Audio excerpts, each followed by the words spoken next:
أعوذ بالله من الشيطان الرجيم. بسم الله الرحمن الرحيم. ومن يشاقق الرسول من بعد ما تبين له الهدى ويتبع غير سبيل المؤمنين نوله ما تولى ونصله جهنم وساءت مصيرا۔ اور جو شخص سیدھا رستہ معلوم ہونے کے بعد پیغمبر کی مخالفت کرے اور مومنوں کے رستے کے سوا کسی اور رستے پر چلے تو جدھر وہ چلتا ہے ہم اسے ادھر ہی چلا دیں گے اور قیامت کے دن اسے جہنم میں داخل کریں گے اور وہ بری جگہ ہے۔ بسم اللہ الرحمن الرحیم۔ الحمد للہ رب العالمین والصلاة والسلام على اشرف الانبیاء والمرسلین وعلى آلہ واصحابہ اجمعین ومن تبعهم بإحسان الى یوم الدین، اما بعد۔ قال الامام ابو داود رحمہ اللہ: باب المسألة فی القبر وعذاب القبر۔ باب قبر میں سوال و جواب کیے جانے اور قبر میں عذاب دیے جانے کے بیان میں۔ کتاب السنہ کا ایک اور باب ہم لوگ پڑھ رہے ہیں، جس میں امام ابو داود رحمۃ اللہ علیہ نے اہل سنہ کے طریقے سے ہٹ کر بعض فرقوں نے جو غلط عقیدے یا غلط تصورات اپنائے تھے، انہی میں سے ایک اور مسئلے کی طرف توجہ دلائی ہے۔ قبر میں سوال و جواب اور قبر میں اللہ کی نعمتیں یا اللہ تبارک و تعالیٰ کا عذاب، یہ دو مسئلے دونوں ایک دوسرے سے ملتے جلتے ہیں، قریب ہیں، لیکن دو الگ مسئلے ہیں۔ اس سلسلے میں بھی امت کا ایک طبقہ گمراہ ہوا۔ قبل اس کے کہ ہم اس مسئلے کی طرف آگے بڑھیں، ایک مسئلے کی وضاحت کر دوں۔ حدیث میں جہاں کہیں قبر کا عذاب یا قبر میں سوال جواب یا اس قسم کی قبر کا تذکرہ آتا ہے تو اس سے مراد جو ہے انتقال کے بعد دفنایا جاتا ہے یا انسان کا جسم جہاں پہنچ جاتا ہے کسی بھی طرح سے، اس سے لے کر قیامت کے دن اٹھائے جانے تک جہاں انسان رہتا ہے اسی کو اس کی قبر سمجھا جاتا ہے۔ اب کوئی آدمی جل کر جو ہے راکھ ہو گیا، کوئی آدمی ہوائی حادثے میں ٹکڑے ہو کر بکھر گیا، کوئی آدمی ایسا ہے کسی جانور نے اسے نگل لیا، کھا لیا، مچھلی نگل گئی یا جو ہے درندہ کوئی پھاڑ کھایا، ایسا کوئی بھی مسئلہ، یا کوئی بچہ ہے جسے جو ہے کوئی چھوٹا موٹا جانور ہی کھا گیا، جو بھی، تو یہ نہیں کہا جائے گا کہ چونکہ ان کو قبر ہوئی ہی نہیں، ان کو قبر میں دفنایا ہی نہیں گیا، اس لیے ان کو جو ہے نہیں ہوگا، عذاب نہیں ہوگا، نعمت نہیں ملے گی، یہ سوال نہیں۔ اور یہ بھی نہیں کہا جائے گا ان سے سوال و جواب نہیں ہوگا، ایسی کوئی بات نہیں ہے۔ قبر سے مراد یہ عرب کا اسلوب ہے کہ تغلیباً کہتے ہیں، عام طور پہ چونکہ مرنے والے انسان کو دفنایا جاتا ہے، کچھ لوگ جو ہے براہ راست مردوں کو دفناتے ہیں اور یہی اکثریت ہے، اکثریت آج بھی مردوں کو دفنانے والوں کی ہی ہے، اور کچھ لوگ جو ہے جلانے کے بعد صحیح کبھی تدفین کرتے ہیں، کبھی پانی میں بہا دیتے ہیں، کچھ بھی کرتے ہیں۔ تو اکثریت چونکہ قبر میں دفن کرنے کی ہے، اسی لیے اسے قبر سے تعبیر کیا جاتا ہے، ورنہ اس سے مراد یہ نہیں کہ جسے گڑھے میں دفن کیا جائے اسی سے متعلق مسئلہ ہے، دوسروں کا مسئلہ الگ ہے، ایسی بات نہیں ہے۔ تو جو بھی انسان مرنے کے بعد، انتقال کے بعد جہاں وہ رہتا ہے قیامت کے دن اٹھائے جانے تک، اس کو جو ہے قبر کہتے ہیں۔ یہاں دو مسئلے ہیں، ایک ہے قبر میں سوال جواب کا مسئلہ، دوسرا مسئلہ ہے سوال جواب کے نتیجے میں اسے جنت یا جہنم کا جو اثر اس پر ہوگا، یعنی جنت کی نعمتیں ملے گی یا جہنم کا عذاب ملے گا، یہ دو الگ الگ مسئلے ہیں۔ پہلا جو مسئلہ ہے قبر میں سوال جواب کا، تو اس سوال و جواب کو فتنۃ القبر کہتے ہیں، فتنۃ القبر، قبر کا فتنہ یا قبر کی آزمائش۔ سب سے پہلے تو اس مسئلے میں ایک مسئلہ یہ آیا کہ بعض لوگوں نے کہا کہ فتنہ قبر جو ہے صرف مومنوں کو ہوگا، کافروں کو نہیں ہوگا، کافروں کا مسئلہ جو ہے پہلے سے معلوم ہے، طے شدہ ہے، تو ان سے سوال جواب کرنے کی کیا ضرورت ہے، یہ بعض لوگوں نے کہا۔ لیکن مسئلے میں صحیح قول یہی ہے کہ کافر اور جو ہے مومن سب سے سوال ہوگا، اور جیسے حدیث آئے گی جس میں جو وَأَمَّا الْكَافِرُ وَالْمُنَافِقُ صراحت کے ساتھ ذکر ہے کہ اللہ کے نبی صلی اللہ علیہ وسلم نے کہا کہ کافر سے سوال کیا جائے گا، لیکن وہ یہ کہے گا ہاں لا ادری، میں نہیں جانتا، تو سوال اس سے کیا جائے گا۔ تو لوگوں کا یہ کہنا چونکہ کافر کا انجام پہلے سے معلوم ہے، اس لیے اس سے سوال کیا جانا بیکار ہے، لہذا قبر میں اس سے سوال نہیں ہوگا، یہ غلط بات ہے، صریح اور صریح احادیث کے خلاف بات ہے۔ تو سوال جو کیا جائے گا، جو بھی قبر میں جاتا ہے، چاہے مسلمان ہو، کافر ہو، نیک ہو، برا ہو، سب سے سوال کیا جائے گا۔ ایک مسئلہ تو جو یہ کہتے ہیں کہ کافر سے سوال نہیں کیا جائے گا، وہ منہج اہل السنہ والجماعہ سے ہٹا ہوا ایک عقیدہ رکھتے ہیں۔ یہ بات اصل امام ابو داؤد ایک بات۔ دوسری بات جو زیادہ اہم ہے اس مسئلے میں، وہ ہے یہ جو سوال ہوگا، یہ سوال کیا انسان کی روح سے ہوگا یا انسان کے جسم سے ہوگا؟ جو سوال ہوگا یہ کس سے ہوگا، یہ بھی ایک مسئلہ ہے۔ اس سلسلے میں تین قول ہیں۔ ایک قول صحیح ہے، دو قول جو ہے غلط ہیں۔ راجح مرجو کی بات نہیں، غلط ہیں۔ اہل علم نے صراحت کے ساتھ کہا کہ باطل قول ہے دونوں۔ پہلا قول یہ ہے کہ روح اور جسم دونوں سے سوال ہوگا۔ کیسے ہوگا؟ روح کو اللہ تبارک و تعالیٰ علیین میں اصل اس کا مقام ہے، اور اس کے بعد جو ہے اگر بری روح ہے تو سجین میں اس کا مقام ہے۔ یہ دونوں مقام ہے روحوں کا ٹھکانہ، سجین یا علیین۔ روحوں کا اصل ٹھکانہ وہاں ہوگا، لیکن وہاں ہوتے ہوئے جہاں ان کا جسم ہوگا، ان کے جسم میں روح لوٹائی جائے گی، جیسے حدیث میں صراحت کے ساتھ ہے تعاد روحہ فی جسدی، ذکر آنے والا ہے، روح ان کے جسم میں لوٹائی جائے گی۔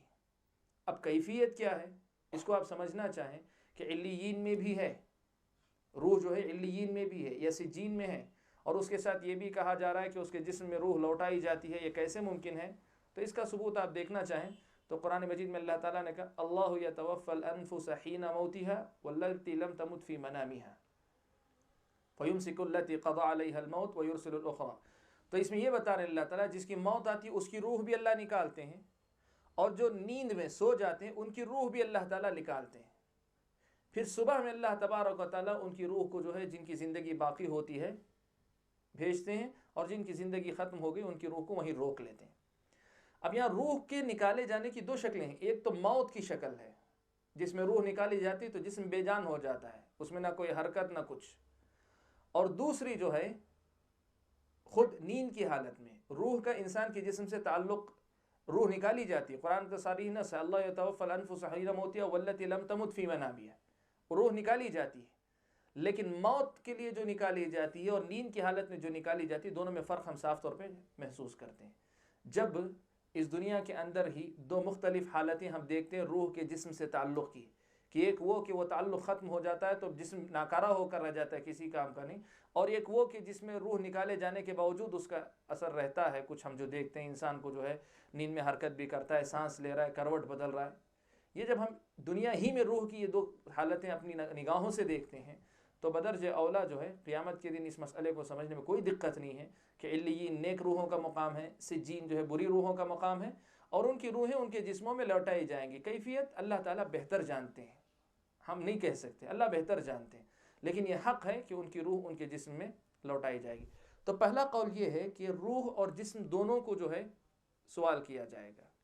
بعض لوگوں نے کہا نہیں، صرف روح سے سوال کیا جائے گا، یہ ابن حزم کی رائے ہے، اور بعض لوگوں کی رائے یہ ہے کہ نہیں، صرف جسم سے سوال کیا جائے گا، یہ علامہ ابن جریر طبری کی رائے ہے۔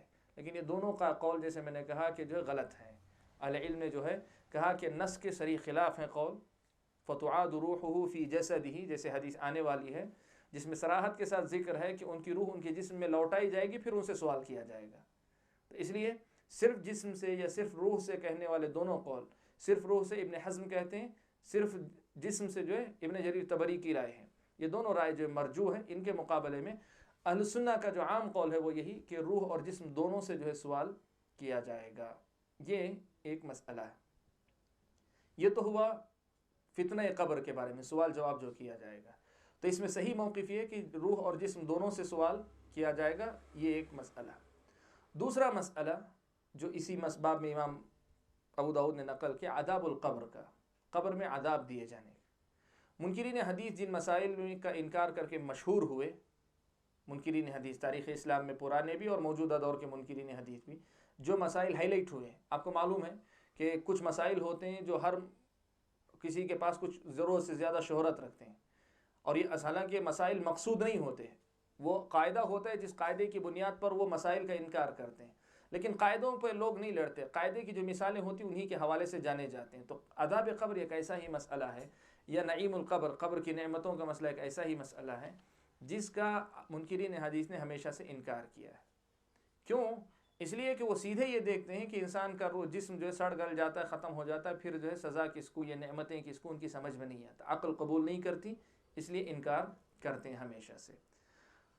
تو یہاں بھی ایک مسئلہ آتا ہے کہ اللہ تعالیٰ کی جو نعمتیں ملنے والی ہیں، یا اللہ تبارک و تعالیٰ کا جو عذاب ملنے والا ہے، یہ کس کو ملنے والا ہے؟ کیا صرف روح کو؟ کیا صرف جسم کو؟ کیا صرف روح کو؟ کیا صرف جسم کو؟ یہاں بھی اصل میں 3 قول ہیں، پھر 3 قول کے بعد تفصیل آتی ہے۔ جن لوگوں نے کہا، جیسے ابن جریر نے کہا کہ صرف جسم سے سوال کیا جائے گا، انہوں نے کہا صرف جسم کو نعمتیں ملیں گی، روح کا کوئی تعلق نہیں۔ اور ابن حزم نے کہا صرف روح سے سوال کیا جائے گا، تو انہوں نے کہا نعمت یا عذاب بھی صرف روح کو ہوگا، جسم سے کوئی تعلق نہیں۔ جبکہ اہل السنہ والجماعہ نے جو ہے اس مسئلے میں تفصیل بیان کی، کہا کہ روح اور جسم دونوں کو ہوتا ہے، روح اور جسم کو دونوں کو ہوتا ہے۔ البتہ اس مسئلے میں نصوص اتنے آئے ہیں کہ اس کی روشنی میں اہل علم کے پاس جو ہے تفصیل ہے۔ شیخ الاسلام ابن تیمیہ رحمۃ اللہ علیہ نے اس مسئلے کی تفصیل یوں بیان کی، کہا کہ روح جسم دونوں مل کر بھی اللہ کی نعمتوں سے فائدہ یا اللہ تبارک و تعالیٰ کا عذاب دونوں کو ملا کر دیا جاتا ہے، ایک شکل۔ یہ بھی ثابت ہے صرف روح کو جو ہے جسم سے علیحدہ کر کے بھی، صرف روح کو جسم سے علیحدہ کر کے بھی نعمتیں دی جاتی ہیں۔ اور کیا صرف جسم کو بھی نعمتیں دی جاتی ہیں کہ نہیں دی جاتی؟ اس مسئلے میں جو ہے کہا اہل السنہ کے درمیان 2 قول ہیں۔ کچھ اہل السنہ اکثر یہ کہتے ہیں کہ نہیں، صرف جسم کو جو ہے نعمتیں یا عذاب نہیں ملتی۔ کچھ اہل السنہ اس کے قائل ہیں کہ نہیں، صرف جسم کو بھی ہوتی ہیں، جیسے روح کو الگ سے کیے جاتے ہیں۔ یہاں ابن جریر کا جو قول میں نے نقل کیا آپ کے سامنے ہے، ابن حزم اور ابن جریر کا قول نقل کیا کہ ابن جریر کہتے ہیں صرف جسم کو، صرف روح کو یہ نعمتیں دی جاتی ہیں، صرف نعمتیں جو دی جاتی ہیں صرف جسم کو، صرف روح کو۔ ان کا مقصد جو ہے مطلب اصل میں وہ پہلے مسئلے سے جڑ کر ہے، تو اس لیے اس قول کی اہل السنہ نے نفی کر دی، کہا کہ یہ قول ابن جریر کا اسی قول کے تابع ہے، اس لیے وہ قابل قبول نہیں ہے۔ لیکن اگر کوئی اس قول کو تسلیم کرنے کے بعد کہ سوال و جواب دونوں کو ہوتا ہے، روح اور جسم کو، پھر تفصیل میں یہاں یہ آتا ہے، کہتا ہے کہ جو ہے روح اور جسم دونوں کو ملا کر بھی ہوتا ہے، صرف روح کو بھی جسم سے جو سے الگ ہوتے ہوئے بھی اس کو اثر ملتا ہے، اور صرف جسم کو بھی اختلاف کے ساتھ اکثر اہل سنہ کہتے ہیں نہیں ہوتا، بعض اہل سنہ کے پاس جو ہوتا ہے۔ اگر اس چیز کو مانے تو اہل سنہ والجماعہ کی نظر میں نعیم القبر اور عذاب القبر کا دونوں مسئلہ، یعنی جنت کی نعمتیں اور قبر کا جہنم کا عذاب، دونوں کے دونوں قبر میں آدمی جیسا ہوگا اس اعتبار سے ملتے ہیں، یہ بھی جو ہے ایمان کا مسئلہ ہے۔ تو گویا اس باب میں امام ابو داؤد رحمۃ اللہ علیہ نے یہ 2 بنیادی مسئلے واضح کرنے چاہے کہ فتنہ قبر کا انکار کرنا، فتنہ قبر کا انکار کرنا، اور ایسے ہی جنت کی نعمتوں یا جہنم کے عذاب قبر میں ملتا ہے، اس بات کا انکار کرنا، یہ دونوں جو ہے گمراہی ہے، یہ دونوں گمراہی۔ بلکہ اہل سنہ کا طریقہ یہ ہے کہ وہ فتنۃ القبر، یعنی منکر و نکیر 2 فرشتے آئیں گے، آ کر سوال کریں گے، اس پر بھی ایمان لانا چاہیے، اور اس پر بھی ایمان رکھنا چاہیے کہ نیک ہوگا تو جنت کی نعمتیں، اور اللہ محفوظ رکھے اگر برا ہو تو جو ہے جہنم کا عذاب قبر میں انسان کو ملتا رہے گا۔ یہی بتانے کے لیے امام ابو داؤد رحمۃ اللہ علیہ نے کتاب السنہ میں یہ باب ذکر کیا ہے، باب المسألۃ فی القبر وعذاب القبر۔ اس سلسلے میں امام ابو داؤد رحمۃ اللہ علیہ نے کئی سندوں سے ایک مشہور و معروف حدیث نقل کی ہے، وہ حضرت براء ابن عازب رضی اللہ تعالیٰ عنہ کی روایت ہے، مسند احمد وغیرہ کی روایت ہے۔ حضرت براء ابن عازب رضی اللہ تعالیٰ عنہ روایت کرتے ہیں کہ رسول اکرم صلی اللہ علیہ وسلم نے فرمایا کہ ان المسلم اذا سئل فی القبر فشهد ان لا الہ الا اللہ وان محمد رسول اللہ فذلك قول اللہ تعالی یثبت اللہ الذین آمنوا بالقول الثابت۔ براء ابن عازب کہتے ہیں کہ رسول اکرم صلی اللہ علیہ وسلم نے فرمایا کہ جب مومن سے قبر میں سوال کیا جائے گا، قبر میں سوال کیا جائے گا، اور وہ جو ہے وہاں گواہی دے گا کہ لا الہ الا اللہ محمد الرسول اللہ، یعنی اس بات کی گواہی دے کہ اللہ تعالیٰ کے علاوہ معبود برحق کوئی نہیں، اور محمد صلی اللہ علیہ وسلم اللہ کے رسول ہیں۔ حدیثوں سے معلوم ہوتا ہے کہ صرف یہ کلمہ پڑھنے والی بات نہیں، بلکہ فرشتوں کے سوال جو ہے کس کی تم عبادت کرتے تھے، تمہارے نبی کون تھے، اس قسم کے سوال ہوں گے۔ لیکن اللہ کے نبی صلی اللہ علیہ وسلم نے یہاں یہ بالمعنی بات بیان کی ہے اس لیے کہ یہ کہنا میں اللہ کی عبادت کرتا ہوں یہ میرے نبی ہیں، یہ حقیقت میں لا الہ الا اللہ محمد رسول اللہ کی دلالت ہے۔ یہ معلوم حدیث سے خود تفسیر اس کی کرتی ہے کہ مراد وہاں کلمہ پڑھنا نہیں بلکہ متعین سوال کا جواب دینا ہے۔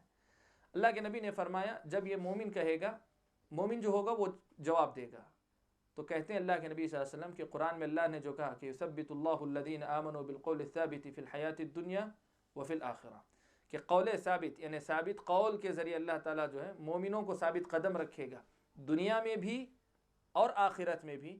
تو آخرت میں ثابت قدمی سے مراد یہی مقام ہے کہ جو بندہ مومن ہوتا ہے قیامت کے دن اللہ تبارک و تعالی قبر میں جانے کے بعد اللہ تبارک و تعالی اسے ثابت قدم رکھیں گے ان سوالوں کے وقت، اس فتنے کے وقت جو فتنہ قبر کے نام سے جانا جاتا ہے۔ تو گویا اس مسئلے پر ایمان لانا کہ قبر میں سوال جواب ہوتا ہے، یہ حق ہے، یہ اہل السنہ والجماعہ کے ایمان اور عقیدے کا ایک اہم باب ہے، ایک اہم حصہ ہے۔ یہی مسئلہ امام ابو داؤد اس حدیث سے ثابت کرنا چاہتے ہیں۔ باب کی دوسری حدیث ایک لمبا واقعہ ہے۔ حضرت انس بن مالک رضی اللہ تعالیٰ عنہ نے بیان کیا کہ نبی اکرم صلی اللہ علیہ وسلم بنو النجار، ایک قبیلہ ہے، انصار کے قبیلے کا نام ہے، بنو النجار کے ایک باغیچے میں داخل ہوئے تو اللہ کے نبی صلی اللہ علیہ وسلم نے ایک آواز سنی، ففزع، تو آپ گھبرا گئے، ایک آواز اچانک آواز سنائی دی، گھبرا گئے اللہ کے رسول صلی اللہ علیہ وسلم، پریشان ہوئے۔ فقال من اصحاب هذه القبور، اللہ کے نبی صلی اللہ علیہ وسلم نے پوچھا کہ ان قبروں والے کون ہیں؟ اس باغیچے میں کچھ قبریں تھیں، اور شاید ہو سکتا ہے ویسا ہی طریقہ ہو جیسے جو ہے ہمارے پاس ہم لوگ دیکھتے ہیں ہندوستان میں بھی بہت سے آپ دیکھتے ہیں کسان جو ہے وہ مٹی سے اتنی محبت کرتا ہے، وہ ایک طبیعی چیز ہے، لگاؤ اتنا اسے ہوتا ہے کہ وہ وصیت کر کے جاتا ہے کہ جب مرنے کے بعد مجھے جو ہے میری کھیت میں تدفین کرنا۔ وہ اس کا مطلب یہ ہے کہ گویا میری مٹی جو یہیں سے اٹھائی گئی میری مٹی اسی میں مل جائے گی، ایک تصور ہے۔ شاید ایسا کوئی تصور ہو کہ اسی باغیچے میں جو ہے قبریں بھی تھیں۔ تو اللہ کے نبی صلی اللہ علیہ وسلم نے پوچھا ان قبروں والے کون ہیں؟ قالوا یا رسول اللہ، صحابہ نے جواب دیا اللہ کے رسول، ناس ماتوا فی الجاہلیہ، ایسے لوگ ہیں ان قبروں میں جو زمانے جاہلیت میں انتقال کر گئے تھے۔ فقال، تو اللہ کے نبی صلی اللہ علیہ وسلم نے مسئلے کو سمجھ لیا، جو آواز آئی تھی شاید اللہ تعالیٰ نے سنانا چاہا، اس لیے کہ جیسے حدیث میں آئے گی کہ جن و انس کے علاوہ سب سنتے ہیں، گویا مطلب جن اور انس نہیں سنتے ہیں، اور یہاں صراحت اس کی آئی ہے کہ اللہ کے نبی صلی اللہ علیہ وسلم نے آواز سنی، تو یہ کہیں گے اللہ کے نبی صلی اللہ علیہ وسلم کا یہ معجزہ کہ اللہ تعالیٰ نے سنایا اللہ کے نبی صلی اللہ علیہ وسلم کو۔ تو اللہ کے نبی صلی اللہ علیہ وسلم سمجھ گئے کہ زمانے جاہلیت کے ہیں تو وہ گنہگار لوگ ہیں، تو اللہ کے نبی صلی اللہ علیہ وسلم نے صحابہ کو نصیحت کی، کہا تعوذوا باللہ من عذاب النار ومن فتنة الدجال، کہا جہنم کے عذاب سے اور دجال کے فتنے سے بچو۔ قالوا ومما ذاک یا رسول اللہ، صحابہ نے پوچھا اے اللہ کے رسول یہ کیسے ہے، یعنی آپ یہ جو بات کہہ رہے ہیں کہ جہنم کے عذاب سے پناہ مانگو اور دجال کے فتنے سے پناہ مانگو، یہ کیسی بات ہے؟ تو اللہ کے نبی صلی اللہ علیہ وسلم نے اس کی وضاحت کی، جہنم کے عذاب سے مراد جو ہے یہاں یہ قبر کا عذاب ہے، جہنم کے عذاب سے مراد جو ہے جہنم کا وہ عذاب جو قبر میں انسان کو دیا جا رہا ہے، اور دجال کے فتنے سے پناہ مانگو، یہی وضاحت اللہ کے نبی صلی اللہ علیہ وسلم نے آگے کی۔ کہا ان المؤمن اذا وضع فی قبرہ اتاہ ملک، مومن جب اپنی قبر میں رکھا جاتا ہے تو اس کے پاس ایک فرشتہ آتا ہے اور اس سے کہتا ہے، پوچھتا ہے ما کنت تعبد، تم کس کی عبادت کرتے تھے؟ فإن اللہ تعالی ہداہ، اگر اللہ تبارک و تعالیٰ اس کو ہدایت دے دیں، اور یہاں جو ہے ایک بہت واضح ایک مسئلہ ہے کہ دنیا میں آدمی جو ہے مطلب کتنا ہی اللہ اللہ کرنے والا رہا ہو، یہاں کی پریکٹس سے وہاں آنے والا جواب نہیں ہے، وہ یہاں کی پریکٹس، یہاں کی مشق سے آنے والا مسئلہ نہیں۔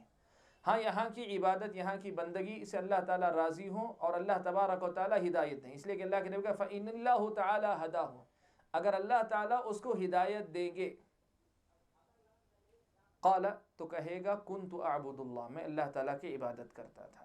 تو اس سے کیا معلوم ہوا کہ یہاں ہمارے ہاں جو ایک رسم ہے آپ نے دیکھی ہے، جانتے ہیں، انتقال کے بعد لوگ بیٹھ کر جو تلقین کرتے ہیں، باقاعدہ قبر کے اندر جو ہے شہادت کی انگلی کہہ کر جو انگلی رکھتے ہیں، سرانے رکھ کر باقاعدہ تلقین کرتے ہیں، بول کے دیتے ہیں، کلمہ جو ہے کہلواتے ہیں، تو اس سے کچھ فرق پڑنے والا نہیں، اس لیے کہ اللہ کے نبی نے کہا ان اللہ تعالی ہداہ، اگر اللہ تعالیٰ اسے ہدایت دیتے ہیں تب ہوتا ہے، ورنہ نہ تو خود اس کی اپنی دنیا میں چاہت سے نہ کسی اور سے کچھ نہیں ہو سکتا۔ اسی لیے قبر کے فتنے سے پناہ مانگو کا مطلب یہی ہوا کہ کہیں ایسا نہ ہو کہ زندگی میں تو ہم بہت خوش تھے کہ ہم مسلمان ہیں، کل اللہ قیامت کے دن فرشتوں کے ذریعے پوچھنے کروائے تو ہماری زبان پہ جو نہ آئے کلمہ۔ یہی بہت بڑا فتنہ ہمارے لیے آزمائش ہے۔ اسی لیے اللہ کے نبی صلی اللہ علیہ وسلم نے اس فتنے سے پناہ مانگنے کا حکم دیا کہ وہاں جب سوال کیا جائے وہاں ہمیں جواب نہ آئے، ایسی آزمائش سے اللہ تبارک و تعالیٰ، اسی مصیبت سے اللہ تعالیٰ ہماری حفاظت فرمائے۔ فَيُقَالُ مَا كُنْتَ تَقُولُ فِي هَذَا الرَّجُلِ، دوسرا سوال کیا جائے گا تم اس آدمی کے بارے میں کیا کہتے تھے؟ فَيَقُولُ هُوَ عَبْدُ اللَّهِ وَرَسُولُهُ، تو وہ کہے گا کہ وہ اللہ تعالیٰ کے بندے اور اس کے رسول ہیں، یعنی اللہ کے نبی کو پہچانے گا۔ فَمَا يُسْأَلُ عَنْ شَيْءٍ غَيْرَهَا، اس کے بعد اس سے کسی اور چیز کے بارے میں نہیں پوچھا جائے گا۔ جبکہ دوسری روایت میں صراحت موجود ہے کہ اللہ کے نبی نے کہا کہ دین کے بارے میں بھی سوال کیا جائے گا، تمہارا دین کیا ہے۔ یہ سوالات کی جو یہ ہے، یہاں کہتے ہیں فما یسأل عن شیء غیرہا، ان کے علاوہ کسی اور چیز کے بارے میں پوچھا نہیں جائے گا۔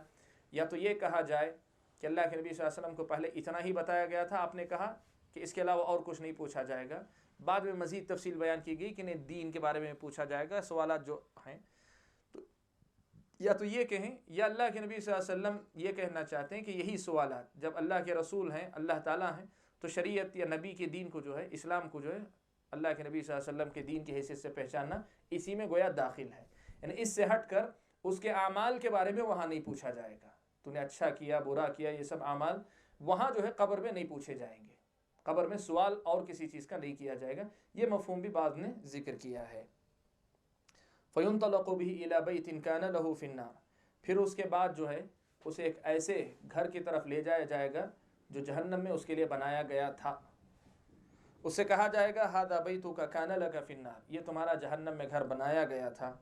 وَلَكِنَّ اللَّهَ عَصَمَكَ، لیکن اللہ نے تجھے بچا لیا، وَرَحِمَكَ، اور تجھ پر رحم کیا، فَأَبْدَلَكَ بِهِ بَيْتًا فِي الْجَنَّةِ، اس کے بدلے جنت میں اللہ تعالیٰ نے تجھے گھر بدلے میں دے دیا ہے۔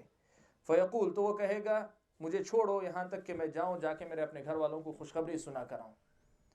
فَيُقَالُ لَهُ، تو اس سے کہا جائے گا اسکن، کہے گا نہیں تم یہیں آرام سے رہو، تمہیں جانے کی کوئی تکلیف کرنے کی ضرورت نہیں، تم یہیں آرام سے رہو۔ وَإِنَّ الْكَافِرَ إِذَا وُضِعَ فِي قَبْرِهِ، اور کافر کو جب اس کی قبر میں رکھا جائے گا، أَتَاهُ مَلَكٌ، تو اس کے پاس فرشتہ آئے گا۔ اور یہی جو ہے دوسرا مقام ہے جس سے ہم نے کہا کہ کافر سے بھی سوال کیا جائے گا۔ جو کہتے ہیں کہ کافر سے سوال و جواب نہیں ہوگا، ان کی رائے غلط ہے، یہ اس کا ثبوت ہے۔ کافر سے کے پاس فرشتہ آئے گا، فَيَنْتَهِرُهُ، آنے کے ساتھ اسے ڈانٹے گا سب سے پہلے، اور پوچھے گا مَا كُنْتَ تَعْبُدُ، تو کس چیز کی عبادت کرتا تھا؟ فَيَقُولُ لَا أَدْرِي، تو کافر کہے گا میں نہیں جانتا، یعنی میں جن کی عبادت کرتا تھا ان کی حقیقت کیا میں نہیں جانتا۔ فَيُقَالُ لَهُ، تو اس سے کہا جائے گا لَا دَرَيْتَ وَلَا تَلَيْتَ، اسے کہا جائے گا نہ تو تو نے جو ہے مطلب جانا، اور نہ ہی جو ہے لَا تَلَيْتَ، نہ تو نے قرآن ہی پڑھا، یعنی نہ تو اپنے طور پہ جان سکا، اور نہ ہی تمہیں بتانے کے لیے جو تعلیمات آئی تھیں قرآن کی ان کو تم نے پڑھنے کی زحمت گوارا کی۔ ایک تو جانتے نہیں تھے تو جہالت کو دور کرنے کا جو ذریعہ تھا وہ بھی تم نے جو ہے پورا نہیں کیا۔ اور یہیں سے ایک دقیق نقطہ جو ہے، بہت دقیق نقطہ جو ہے ایک مستنبط ہوتا ہے، وہ نقطہ یہ ہے کہ جاہل جو ہے، جو عقیدے کے مسائل نہیں جانتا، وہ معذور ہے۔ لیکن اگر وہ ایسا جاہل ہے کہ جس کے سامنے اپنی جہالت کو دور کرنے کا سبب موجود تھا، پھر بھی اس نے دور نہیں کیا اور جاہل باقی رہا، تو اس کی جہالت عذر نہیں ہے۔ اس لیے کہ کہا لا دریت ولا تلیت، دونوں باتوں پہ جو اس کو زجر و توبیخ ہوئی دونوں پہلوؤں پر ہوئی۔ تو اسی لیے اہل علم کے درمیان یہ مسئلہ ہے کہ جاہل کو جو ہے معذور سمجھا جائے گا کہ نہیں، تو اس میں علماء نے یہ شرط رکھی ہے کہ ایسا جہل جو جہل اضطراری کہتے ہیں، یعنی مجبور تھا آدمی، جہالت ایسی تھی جسے دور نہیں کر سکتا تھا، اور ایک ہے جہل جس کو جہل اختیاری کہتے ہیں، یعنی آدمی اسے دور کر سکتا تھا، اپنے آپ کو اتنا علم دے سکتا تھا لیکن دیا نہیں، جہالت ہی کو اختیار کیے رکھا، تو کہتے ہیں جہل اختیاری جو ہے یہ عذر نہیں بن سکتا۔ یہ جو ہے ایک اور کئی دلائل ہیں، ان میں سے ایک جو ہے یہ ٹکڑا بھی ہے حدیث کا۔ فَيُقَالُ لَهُ، پھر اس سے دوسرا سوال پوچھا جائے گا، مَا كُنْتَ تَقُولُ فِي هَذَا الرَّجُلِ، اس آدمی کے بارے میں تم کیا کہتے تھے؟ فَيَقُولُ كُنْتُ أَقُولُ مَا يَقُولُ النَّاسُ، وہ کہے گا لوگ جو کہتے تھے میں بھی وہی کہتا تھا، لوگ جو کہتے تھے میں بھی وہی کہتا تھا۔ لوگ کہتے تھے جادوگر، میں کہتا تھا جادوگر، لوگ کہتے تھے جو ہے یہ آدمی جو ہے شاعر ہے، میں کہتا تھا شاعر ہے، یا نعوذ باللہ لوگ کہتے تھے کہ یہ جو ہے لوگوں کے درمیان تفریق ڈالنے والا ہے، میں بھی کہتا تھا.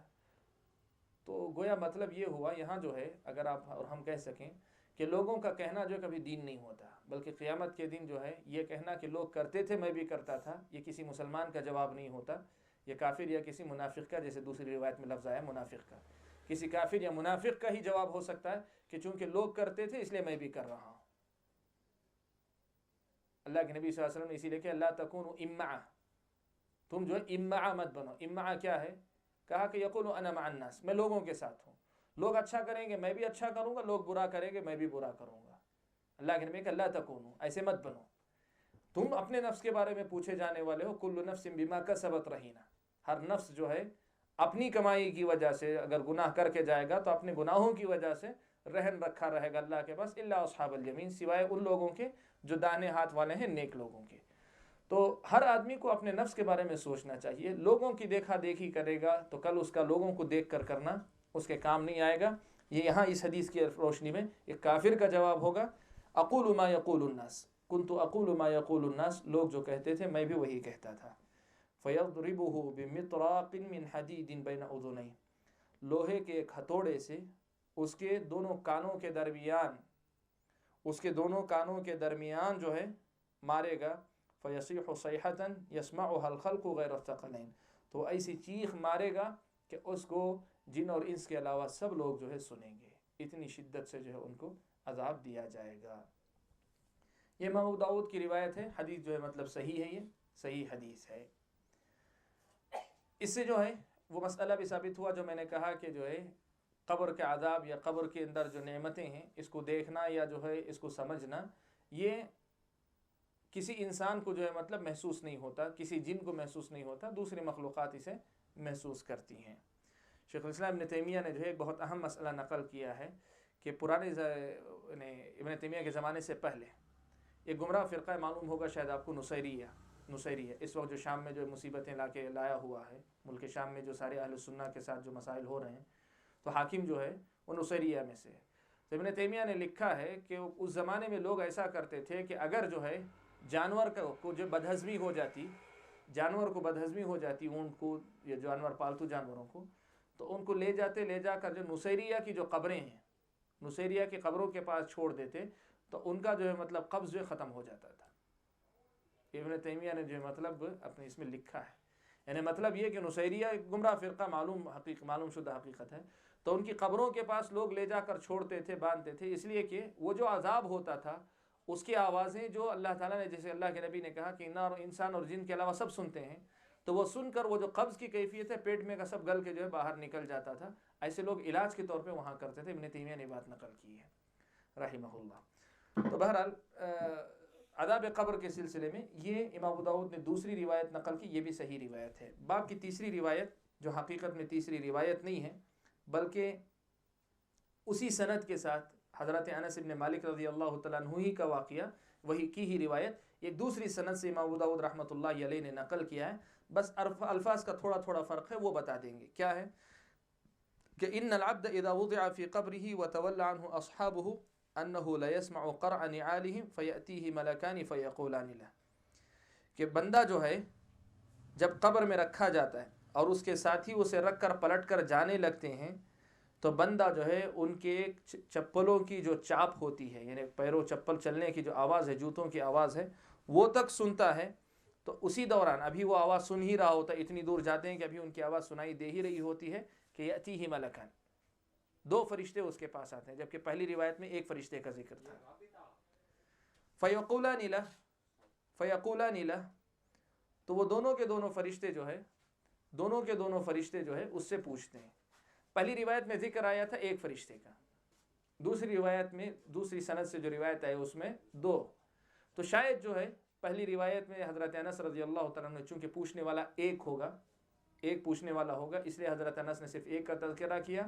اور یہاں اللہ کے رسول صلی اللہ علیہ وسلم نے چونکہ آنے اور سارے معاملات میں دو فرشتوں کا ذکر کیا، اس لیے اس روایت میں دو کا تذکرہ آیا ہے. واللہ اعلم بالصواب. فذکر قریبا من حدیثہ الاول، پہلی روایت سے بالکل ملتے جلتے الفاظ ہیں، صرف اتنا ہے کہ وَأَمَّا الْكَافِرُ وَالْمُنَافِقُ، کافر اور منافق جو ہے وہ دونوں کہیں گے ہاں لا ادری، ہم نہیں جانتے. وقال يسمعها من يليه غير الثقلين، کہتے ہیں پہلی حدیث میں اور اس میں یہ بھی فرق ہے کہ پہلی حدیث میں کہا جن اور انس کے علاوہ سب سنتے ہیں، جن اور انس کے علاوہ سب سنتے ہیں، تو اس ایسے سمجھ میں آتا ہے کہ ایک قبر میں اگر عذاب ہو رہا ہے تو انسانوں اور جن کے علاوہ ساری دنیا کے لوگ سنتے ہیں، یہ سمجھ میں آتا ہے. لیکن دوسری روایت میں ایک لفظ زائد آیا ہے، اس سے معلوم ہوتا ہے کہ قبروں کے آس پاس رہنے والوں میں سے انسانوں کے علاوہ سارے جانور سنتے ہیں. ایسا نہیں ہے کہ مثال کے طور پہ اگر آپ جو ہے کسی ایک جگہ قبرستان میں ہو رہا ہے تو ساری دنیا کے جانور اسے سنتے ہوں، ایسا نہیں ہے. قبرستان کے قریب جو ہے یا قبر سے قریب جو جانور ہوں گے یا جو جاندار ہوں گے، اللہ ان کے علاوہ انسان اور جن کے علاوہ سب جو ہے جانور اس کو سنتے ہیں. تو یہ اس حدیث کا مزید ایک فائدہ ہے جس سے یہ معنی سمجھ میں آتا ہے.